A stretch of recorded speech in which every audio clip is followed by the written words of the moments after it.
Russia के किसी गांव में एक बीमारी फैल रही थी जिसके साइड इफेक्ट्स काफी खतरनाक थे। ना तो इसका कोई इलाज था और ना ही किसी को पता था कि ये कहां से आई थी। और सबसे अजीब बात, मरने के बाद भी ये खत्म नहीं होती थी। मरीज के मर जाने के बाद ही तो असली खतरा यहाँ शुरू होता था। इसमें बहुत तेज बुखार चढ़ता था जिससे मरीज के शरीर में बहुत ज्यादा दर्द होता था। इसके बाद उसकी मौत हो जाती थी। और आप जानते हैं, वो अपनी कब्र से उठकर जिंदा लोगों की लाइफ में बर्बादी लाने लगता था। ये वायरस दोस्तों तब तक फैलता रहा जब तक मर जाने वालों की संख्या जिंदा लोगों से ज्यादा नहीं हो गई। दुनिया की तबाही नजदीक ही थी। ये किसी ज़ॉम्बी मूवी की जैसा लग रहा था, लेकिन एससीपी फाउंडेशन के लिए ये फिक्शन नहीं है। सबसे पहले ये खतरा एक साइबेरियन टाउन में फैला और इसे नाम दिया गया SCP-610। इसे द फ्लैश दैट हिट्स, ये नफरत करने वाला मास भी कहा जाता है। सबसे पहले तो फार्म से जानवर खत्म होने लगे। लोगों को ऐसा लगने लगा कि या तो इन्हें कोई चोरी कर रहा है या फिर जंगली जानवर इनका शिकार कर रहे हैं। लेकिन इनके कोई विशेष अवशेष भी नहीं मिले। ये जानवर चोरी नहीं हो रहे थे, ना ही कोई इन्हें खा रहा था। तो आखिर इनके साथ क्या हो रहा था? जब सारे जानवर खत्म हो गए तो किसान भी गायब होने लगे। लेकिन वहां की अथॉरिटीज ने इन गायब होते हुए लोगों को सीरियसली नहीं लिया। इन किसानों की फैमिलीज ने पुलिस को कांटेक्ट भी किया, पर इस पर ज्यादा ध्यान नहीं दिया गया। इस तरह की घटनाएं उस जंगली इलाके में काफी आम थी। लेकिन फिर पुलिस खुद भी गायब होने लग गई। जो किसान दोस्तों गायब हुए थे, उनके परिवार के सदस्यों को आसपास के जंगलों से कुछ अजीब सी आवाजें आती थीं। सुनने में ऐसा लगता था कि कोई दर्द में चीख रहा हो। एक जवान लड़के ने ऐसा बताया कि उसे ऐसी गाय दिखी जिसके टेंटिकल्स थे और वो पेड़ों के आसपास घूम रही थी। इस लोकेशन पर रीजनल पुलिस को भेजा गया और 24 घंटे के अंदर उन्हें इस पूरे इशू को इन्वेस्टिगेट करके रिपोर्ट करना था। लेकिन जिन यूनिट्स को उस इलाके में भेजा गया था, उन्हें वापस रिपोर्ट किया ही नहीं। दोबारा कभी उनके बारे में कुछ नहीं सुनाई पड़ा। जब रशिया की सरकार को इन रिपोर्ट्स के बारे में पता चला तो उन्हें काफी फिक्र होने लगी। उन्हें ऐसा लगा कि इसमें कुछ विद्रोह या जासूसी टाइप हो सकता है। उन्होंने इस इलाके में एक स्पेशल एजेंट्स की टीम भेजी, लेकिन एक एक करके वो सभी एजेंट्स भी गायब होने लगे। उस गांव में जाने वाला कोई भी इंसान वापस आ ही नहीं रहा था। वो सब गायब होते चले जा रहे थे। इन सभी चीजों के जवाब जानने के लिए रशिया की सरकार ने एससीपी फाउंडेशन को कांटेक्ट किया। फाउंडेशन की इन्वेस्टिगेशन से जो चीजें सामने आई, उन्हें जानने के बाद रशिया की सरकार को काफी बड़ा सदमा लगने वाला था। ये उनकी सोच से परे था। इन्वेस्टिगेशन शुरू करने से पहले सरकार द्वारा उस इलाके को सील कर दिया गया था। फाउंडेशन को यह पता नहीं था कि उस कंटेनमेंट पेरिमीटर में रिसर्चर्स को भेजना सेफ था भी या नहीं। इसलिए उन्होंने वहां पर बचे हुए गांव के फुटेज कैप्चर करने के लिए हर्बी नाम की कैमरा माउंटेड यूनिट सेटअप कर दी। हर्बी द्वारा कैप्चर की गई इमेजेस से समझ आ गया कि उस गांव के लोगों के साथ क्या हो रहा था और SCP-610 का असली नेचर कैसा था। SCP-610 एक क्रिटिकल क्लास अनोमली है। इसका मतलब है कि इसे कंटेन कर पाना काफी मुश्किल होता है और इसका कंटेनमेंट प्रोसीजर भी काफी एक्सटेंसिव और कॉम्प्लेक्स होता है। 610 एक फैलने वाली स्किन की बीमारी है जो शुरू में किसी एलर्जिक रिएक्शन की तरह लगती है।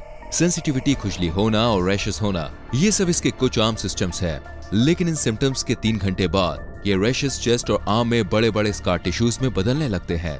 फिर ये पैरों और पीठ पर फैलने लगते हैं और 5 घंटे के अंदर विक्टिम के पूरे शरीर को खत्म कर देते हैं। जब ये पूरे शरीर में फैल जाते हैं तो व्यक्ति के शरीर के सारे वाइटल फंक्शंस बंद हो जाते हैं, लेकिन उसकी मौत नहीं होती। एक्सपायर होने के 3 मिनट बाद विक्टिम के वाइटल्स फिर से बहुत तेजी से शुरू होते हैं और उनकी बॉडी का फ्लैश मूव करता है, मल्टीप्लाई होता है और इस तरीके से म्यूटेट हो जाता है कि वो इंसानों से बहुत अलग दिखने लगते हैं। ये म्यूटेशन हर केस में अलग अलग होते हैं, लेकिन इन सभी में जो सर होता है वो बहुत बड़ा हो जाता है। एक्स्ट्रा लिम्स डेवलप हो जाते हैं और कुछ बहुत ही गंदे केसेस में ओपन वुंड में से फ्लैश बाहर आने लगता है। कभी कभी ऐसा होता है कि इन्फेक्टेड व्यक्ति मूव करना बंद कर देता है और एक ही लोकेशन पर बैठ जाता है। सेटल होने के बाद उसका फ्लैश ग्राउंड पर फैलने लगता है और आसपास की सभी चीजों पर भी स्कार टिश्यू आने लगते हैं। जो इन्फेक्टेड विक्टिम्स चलते फिरते रहते हैं वो काफी ज्यादा गुस्सैल किस्म के हो जाते हैं। उनकी पूरी कोशिश रहती है कि वो अपने सामने आने वाले किसी भी जीवित चीज को अपनी तरह इन्फेक्ट कर दें।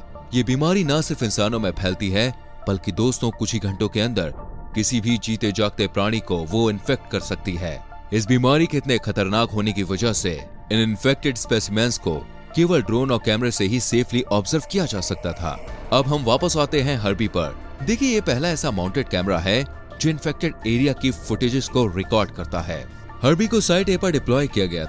ये 2 घंटे तक गांव के बाहरी पेरीमीटर पर लगा हुआ था।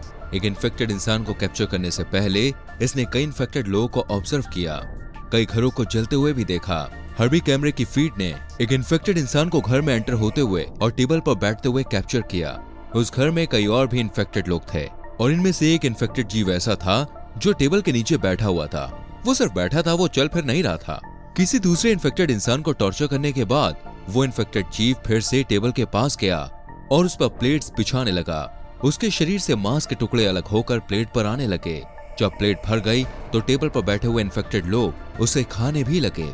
ये एक मील टाइम गैदरिंग की तरह लग रहा था। इस डिस्प्ले को कैप्चर करने के बाद हर्बी वहां से हटकर पूरे गांव को एक्सप्लोर करने लगा। उसने कई ऐसी बॉडीज की फुटेजेस रिकॉर्ड की जिन्हें देखकर लग रहा था कि वो रशियन मिलिट्री और सिविलियंस थे। टाउन हॉल में हर्बी ने देखा कि एक इन्फेक्टेड जीव ने रोवर पकड़ा। उसका चेहरा कैप्चर हो गया था। ये चेहरा 10 साल के एक बच्चे के जैसा था जो एक डिस्टॉर्टेड सी बॉडी के ऊपर साफ दिखाई दे रहा था। आखिरी मोमेंट्स में हर्बी ने कैप्चर किया कि उस इन्फेक्टेड बच्ची का चेहरा फट गया। उसके मांस के टुकड़े दिख रहे थे। फिर फीट काली पड़ गई। 5 मिनट बाद वीडियो फिर से शुरू हुई, लेकिन कैमरा स्लाइम से कवर हो चुका था। इसके बाद वीडियो कट हो गई। फाउंडेशन ने साइट ए में कई एक्सपेडिशंस भेजे हैं और उनमें से कई इन्फेक्ट भी हो गए हैं। एक भूकंप के आने से भी कई ऑपरेटिव्स गायब हो गए थे, लेकिन उसके बाद कुछ सुरंगों का पता भी चला। उन सुरंगों में जाने की कोशिश की गई और रिसर्चर्स द्वारा कैप्चर की गई वीडियो फीड काफी डिस्टर्बिंग थी। उसमें एक पुराने चर्च की इमेजेस थी जो इन्फेक्टेड और पार्शियली इन्फेक्टेड इंसानों से भरा हुआ था। इन लोगों को बंदी बना लिया गया था। इस एक्सपेडिशन के वीडियो फीड के आखिरी मोमेंट्स में एक इन्फेक्टेड इंसान ने कई ऑपरेटिव्स को मार डाला था। इसका मतलब ये था कि इन्फेक्टेड लोग फोर्स के साथ साथ हथियार भी इस्तेमाल कर रहे थे। सुरंग में मौजूद कैदियों और इस तरह के हथियारों के प्रयोग से पता चलता है कि इन्फेक्टेड लोग खुद को ऑर्गेनाइज कर सकते हैं। इसके बाद कोई भी एक्सपेडिशन नहीं किया गया, या अगर किए गए हैं तो उन्हें हाईली क्लासिफाइड रखा गया है। अगर किसी नए एससीपी को डिस्कवर किया जाता है तो स्पेशल प्रोसीजर्स के साथ उसे फाउंडेशन के कंटेनमेंट में रखा जाता है ताकि उस पर शोध किया जा सके और अगर जरूरी हो तो उसे न्यूट्रलाइज भी किया जा सके। लेकिन अगर SCP-610 की बात की जाए तो शायद उसे कंटेन कर पाना मुमकिन ना हो, क्योंकि ये बहुत ही ज्यादा एरिया को कवर करता है और अगर इसे ह्यूमन रिसर्चर्स को एक्सपोज किया जाए तो ये काफी खतरनाक भी हो सकता है। इसकी जगह रशिया की सरकार की परमिशन के साथ साथ सभी इन्फेक्टेड इलाकों को आइसोलेट कर दिया गया। इन एरियाज के आसपास एक ऑफिशियल पैरामीटर एस्टेब्लिश कर दिया गया और अगर कोई भी सिविलियन वहां जाता है तो उन्हें ये बात बोल दी जाती है कि वहां पर मिलिट्री ऑपरेशन चल रहा है।